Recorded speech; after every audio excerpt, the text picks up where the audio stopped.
The most polarizing band in the world, Kiss. You either kind of love them or you probably don't like them at all.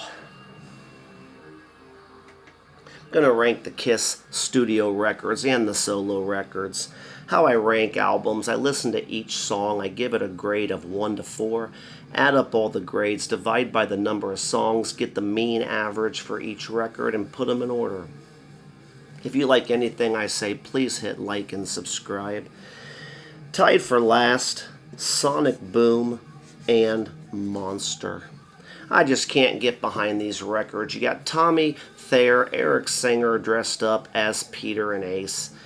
I'm convinced half of the crowd still attending this farewell tour, which I think started about, we were told it started in 96, but I think half the crowd thinks they're seeing the original lineup. Paul and Gene know this. They say, oh, we're just selling the characters. The crowd's okay with Tommy and Eric. The crowd's okay with Tommy and Eric because half of them think it's Peter and Ace. On the album Monster, you have that song Out of This World, where Tommy Thayer is trying so hard to be out of this world. There is only one Kiss guitar player who is out of this world, and it's Vinnie Vincent. Number 22, the Peter Criss solo record, 1978. If I had to give it one word, it is sappy. And I don't mean like a good kind of sappy, like a Tony Bennett kind of sappy. It just sounds like bad late 70s, easy listening lounge music. It's not good. The record label released 2 singles off of this album, so they thought it had potential. The best track on the Peter Criss solo record, You Really Matter to Me, is good. The worst tracks, Tossin' and Turnin'. I wish I could toss this record away. Don't You Let Me Down. The whole record let me down. Easy Thing. This album is not an easy thing to listen to. Kiss the Girl Goodbye. I wish I could kiss this record goodbye. Number 21 is Carnival of Souls, the final sessions. I guess maybe it's called the final sessions because the album got leaked online. So Kiss kind of had to put it out. It was 1997. They were already into their reunion tour with the original members. This album just comes out. One word for Carnival of Souls: phony. It's phony. It sounds like a bunch of older dudes trying to be relevant. People call it grunge. I don't call this album grunge. Most of the grunge from 1997 was pretty good. This album stinks. You know, the story goes, Gene went into the writing sessions and said to Paul, we need to sound like that bald guy. I guess he was talking about Billy Corgan. Joke's on you, Gene. Billy Corgan was better when he had hair. The best track on Carnival of Souls is Seduction of the Innocent. I love this song. But then the rest of the album stinks. I Will Be There stinks. In My Head stinks. It never goes away. I wish Carnival of Souls would go away. Number 20, the Gene Simmons solo record from 1978. One word for this record: it is confusing. It's okay at times, but it just has no direction. Gene has like 50 different guest stars on there. He asked Paul McCartney and John Lennon to sing on it. They declined. Hey, Gene, are you shocked that half of the greatest band ever don't want to sing backups on your dopey record? Apparently, Lassie the dog is on the record. I don't know where. Maybe pooping in the corner of the studio. There's that horrible song, Living in Sin, where Cher is giggling like a teenage girl on the phone. It stinks. The best tracks on this record: Radioactive is good. See You Tonight is amazing. See You Tonight sounds like a Beatles ripoff. That's what Gene intended. It's a great song. It's Beatle awesome. I love it. The worst tracks on the Gene 1978 solo record: Tunnel of Love. Tunnel of Love is a tunnel of hot garbage. True Confessions, I wish Gene had kept that to himself. Living in Sin stinks. Always Near You, Nowhere to Hide, that might be the creepiest song title ever. See You in Your Dreams, I don't even know why that song is on there. And then When You Wish Upon a Star, This album stinks. Number 19 is Hot in the Shade from 1989. One word for Hot in the Shade: filler. And I don't mean like it's got a typical handful of good songs and then filler. The whole album is filler. It's got like 200 songs on it. It never ends. It's too long.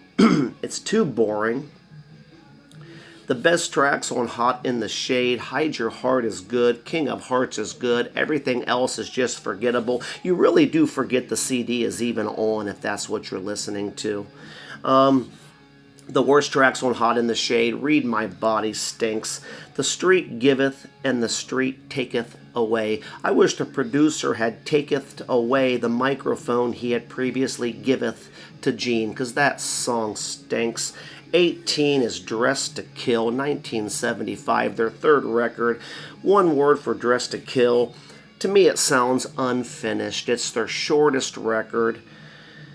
It's got 2 songs left over from the Wicked Lester days. It's got a 2-minute guitar part jammed before the song Rock Bottom. I don't know what this beautiful guitar part has to do with Rock Bottom. The album just sounds unfinished. The best tracks: She, Love Her All I Can. Those are the 2 songs left over from Wicked Lester, and they are the best songs. The worst tracks, though: tracks 1 through 3, Room Service, Two-Timer, Ladies in Waiting. Just not a good opening to the record. Number 17 is Psycho Circus from 1998. One word for Psycho Circus: it's fake. They brought back the original lineup, allegedly. They put their faces on the cover. The names are on the sleeve. It becomes obvious real quick. This is not Peter and Ace playing. I'm not even sure it's Gene playing bass. But in Kiss world, if your face is on it, if your name is on it, and if you're getting paid, we are okay with that. Though it just sounds fake. Psycho Circus should have been the last record. I mean, they got the original lineup back together somewhat. They were doing their reunion tour, although they called it a farewell tour. They deny that now. They should have just ended on that tour and ended on that album.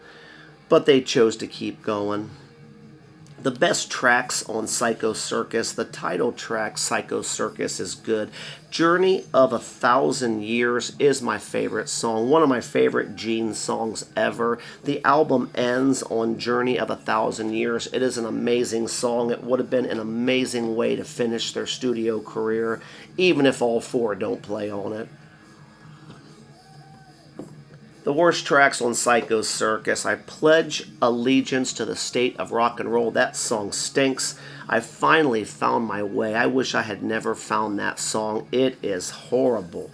Number 16 is the Paul Stanley solo record, 1978. If I had one word for the Paul Stanley solo record, it's disappointing. Paul is the voice of Kiss. Paul is the MVP of Kiss. I really thought this album was going to be great, and it was disappointing. The best tracks on the Paul Stanley solo record: Tonight You Belong to Me, Wouldn't You Like to Know Me? He is full of himself. The worst track on the Paul Stanley record: Ain't Quite Right. That song ain't quite good either.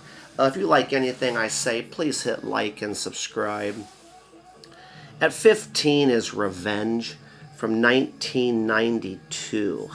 I did not include the Car Jam when I ranked this, for the simple fact that it's a drum solo. I like the ode to Eric Carr, whose real name is Paul. There's 3 Pauls in Kiss. You got Paul Fraley, Paul Stanley, and then, of course, Eric Carr's name is Paul. Kind of neat. One word for Revenge: it is overrated. Kiss have said Revenge might be in their top 3 albums ever. I don't know how they say that. Bob Ezrin came back. Vinnie Vincent came back to help write. And after the opening track, Unholy, the rest of the album just becomes mediocre. There's not a terrible track on Revenge. It's just a bunch of mediocre 1992 stuff. At 14 is Animalize, 1984. Gene Simmons did his best to destroy this record. He wasn't even present. He was off in Hollywood trying to be a star. Apparently, he was dropping off demos that he might or might not have even written. Paul had to put them together and at least get them to be passable to put on the record. One word for Animalize, it's lopsided. It's got some great Paul songs and it's got some terrible Gene moments. The best tracks on Animalize, I've Had Enough, Into the Fire, what a great song. Heaven's on Fire will always be a classic. The worst track on Animalize, Murder in High Heels, stinks. At 13 is Crazy Nights from 1987. It's another record that Gene just destroyed. Gene really just did a terrible job on much of the 80s records. He wasn't in it. His mind wasn't in it. He was trying to produce bands. He was out trying to be an actor. Paul almost hung it up a few times in that time. One word, though, for Crazy Nights, underrated. This album is underrated. People criticize it and say it sounds like the 80s, it sounds like Bon Jovi, it sounds like Def Leppard. That's exactly what they were trying to do. They accomplished what they wanted to do. In 1987, the album Crazy Nights held up against just about anything. So I think it's underrated. The best tracks on Crazy Nights, the song Crazy, Crazy Nights, My Way. Paul sings so high in My Way. I mean, at this time, he was older than most of the other guys in the scene, and he sang as high as them, he sang as strong as them. My Way proves that. Reason to Live is pretty good. The worst tracks on Crazy Nights, Bang Bang You. I would have loved to have been a fly on the wall when the decision makers sat around that table and said, yeah, I think Bang Bang You is a pretty good song. It's even a better title. Let's put it on the record. Good Girl Gone Bad stinks. That song went bad. Number 12, the debut record from 1973. It is classic. One word for the debut record, classic. You know, the best track, Strutter. Paul and Gene still argue who wrote that song. Deuce. Many think the album should have opened with Deuce, but Strutter's a good opener. Black Diamond is great. Peter Criss sings Black Diamond. The worst tracks on the debut record, Kissing Time. Now, the first release of this record had no Kissing Time. Apparently, the record label and management got Kiss to go do some dopey song called Kissing Time. It was going to be for some national campaign, some advertising nonsense where people were going to kiss and they were going to time them or something. I don't know. It's a dumb song.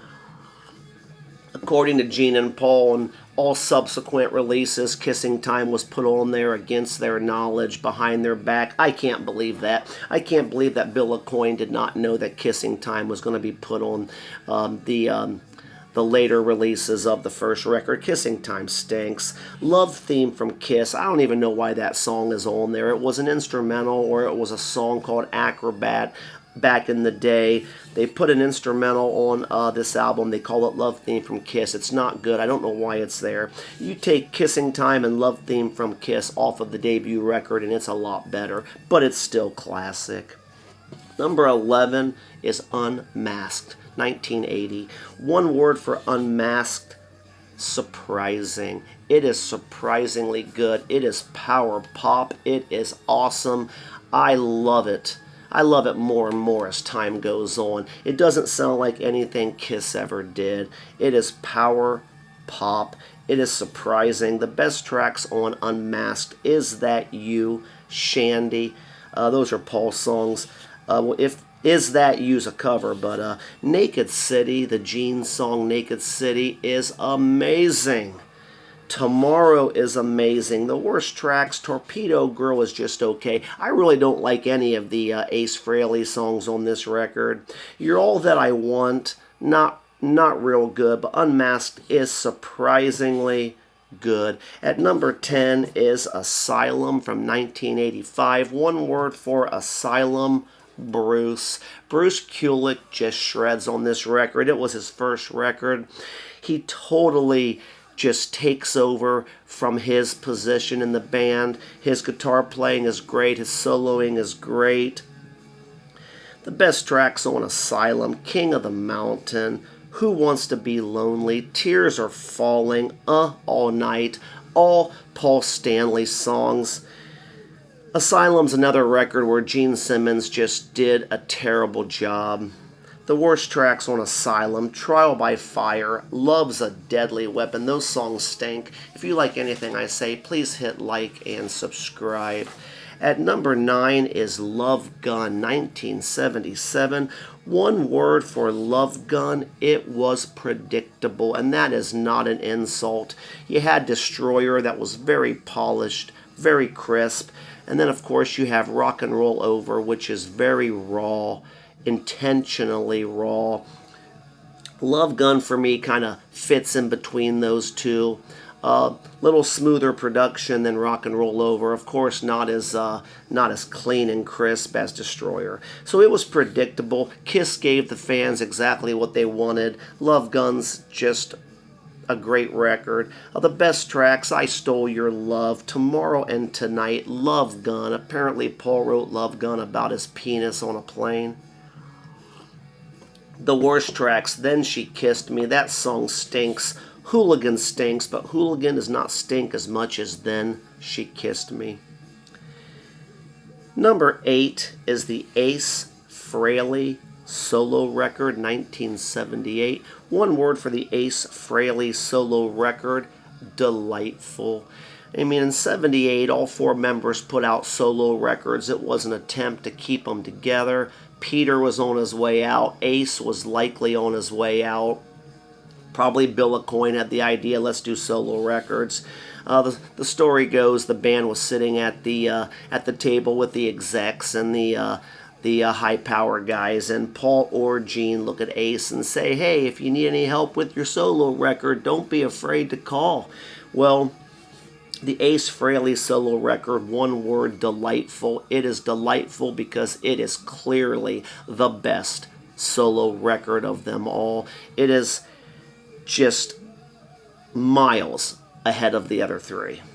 The best tracks on the Ace solo record, Rip It Out, New York Groove. Although New York Groove is a cover, it's awesome. It charted higher than any other single off of the solo records. The worst tracks on the Ace Frehley solo record, well, there are no terrible tracks. Many think this is the best album to have the Kiss logo on it, and they might be right.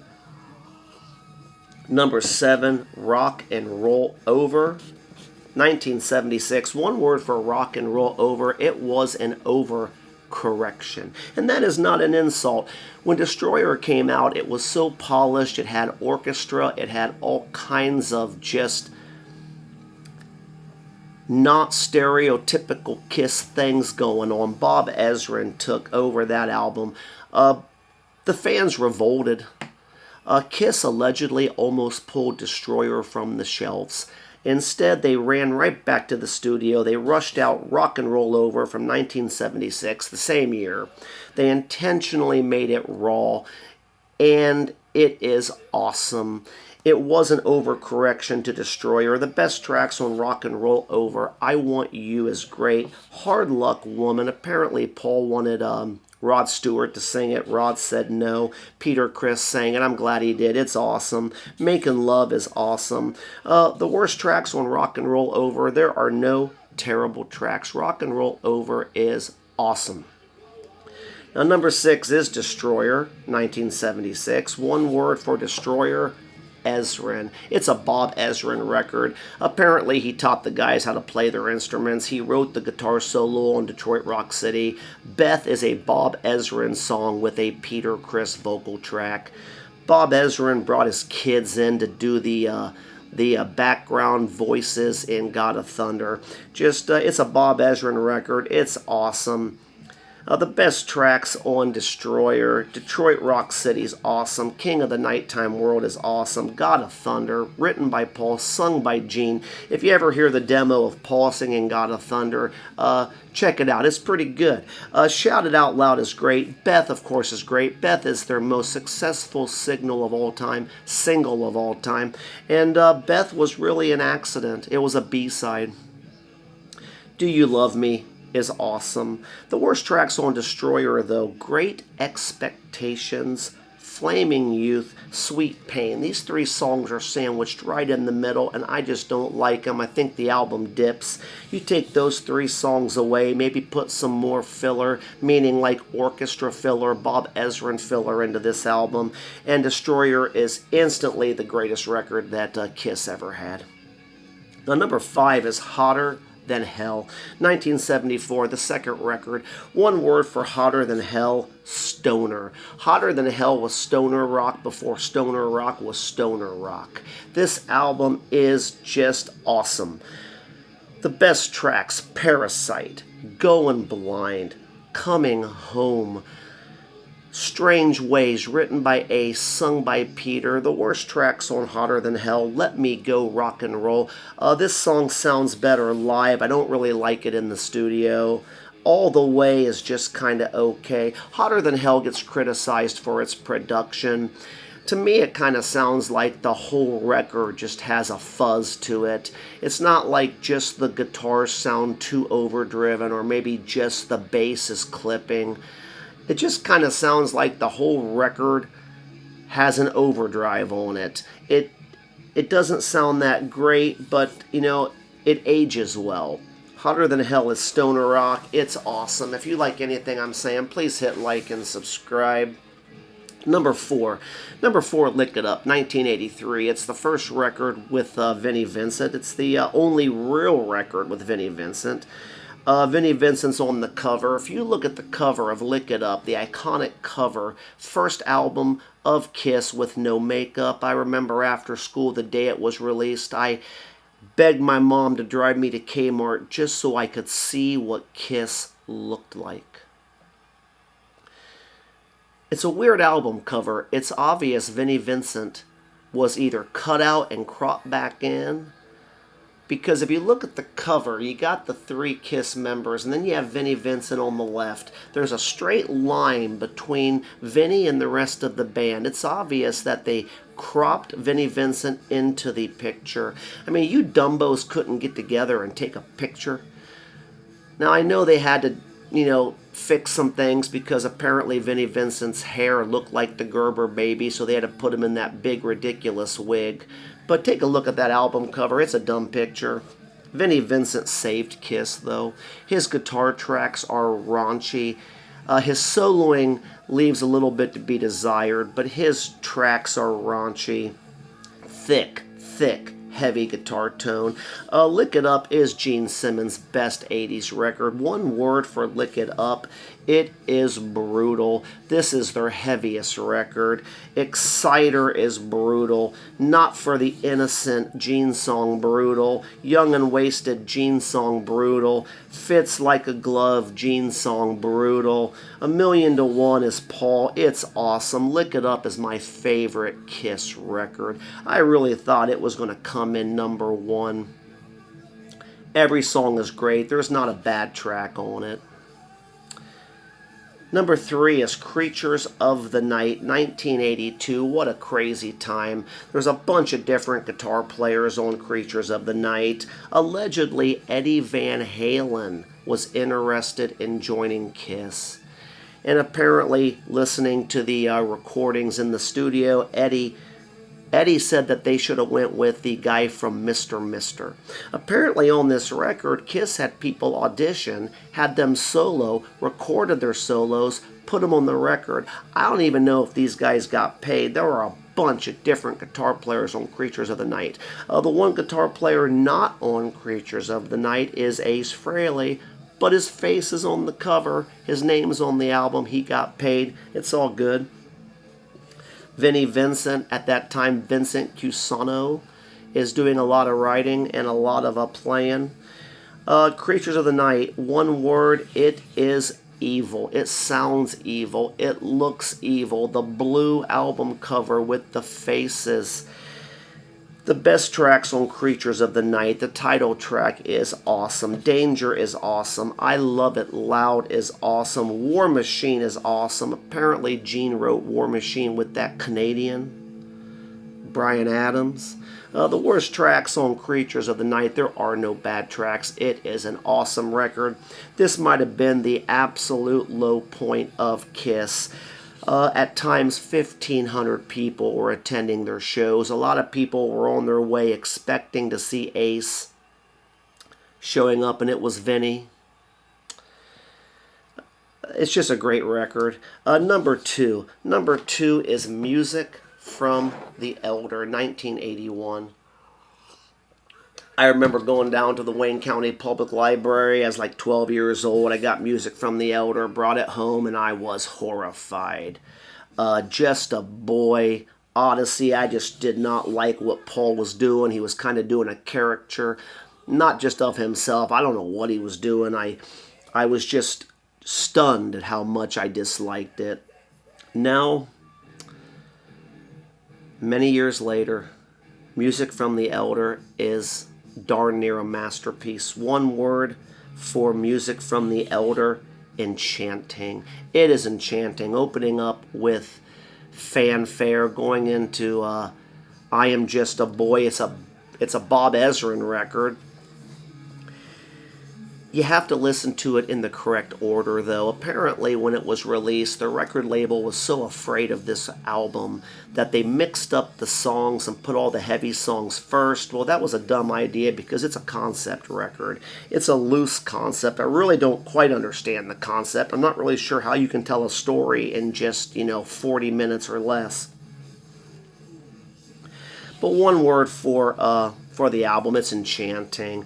So apparently a bunch of old dudes called the Elders, they work under this banner called the Rose. They go find this young boy. They tell him he's going to save the world as they know it. The album's over. I don't really know what story I just read or heard or was told. But hey, it's a great record. The best tracks on Music from the Elder: Just a Boy. I am just a boy. Oh, so good. Odyssey is so good. Only You is so good. Under the Rose, written by Eric Carr. Eric Carr did not like the way Under the Rose came out. I love it. Dark Light, that was an Ace song called Don't Run. The Oath. The Oath is incredible. As for the worst tracks on Music from the Elder, there are no bad tracks. Probably the worst track is Mr. Blackwell, but it's not that bad. Music from the Elder is awesome. But the number one record is Dynasty, 1979. One word for Dynasty: it's a masterpiece. And I was kind of shocked when Dynasty came in number one. I've always liked Dynasty. I just never realized how consistent it is. Every single song is awesome. Every single song could have been a single. One word for Dynasty: it's just a masterpiece. Peter didn't play on it. They hired his producer, Vinny Poncia, from his solo record. And one of the first things Vinny Poncia does is he says, we got to get rid of Peter. But his face is on it. He got paid. The best tracks on Dynasty: I Was Made for Lovin' You, Sure Know Something, Dirty Livin', which Peter sings, Charisma, which is awesome, Magic Touch is awesome, Hard Times is awesome, X-Ray Ice is awesome. Dynasty is a masterpiece. It is consistent. Every song is good. There are no bad tracks. 2000 Man, just because the chorus goes a little long at the end, is probably not my favorite, but it's still a great song. If you like anything that I said, please hit like and subscribe. Just one honorable mention: MTV Unplugged. MTV Unplugged is great. Thank you for listening. Peace.